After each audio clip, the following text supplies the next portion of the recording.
We have a tricky question, that is 27 upon 3 to power minus x is equal to 3 to power 6. In this video we will solve this. In this question there is 27, so we know that we can write 27 in the form of 3 to power 3. We can make the basis to be same on both sides using this. So instead of 27 we will put 3 to power 3 and the whole equation will remain same.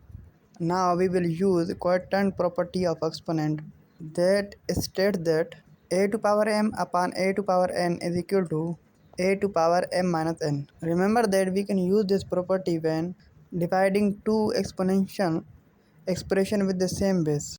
So in this question there is also two exponential expression dividing.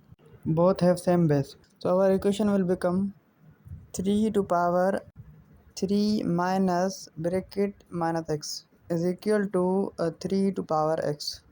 By solving the power, we will get 3 plus x. So our equation will become 3 to power 3 plus x is equal to 3 to power 6. Now the bases on the both sides are same, so we can set the exponent to be equal. So it will be 3 plus x is equal to 6. So finally we will get the value of x, that will be 3.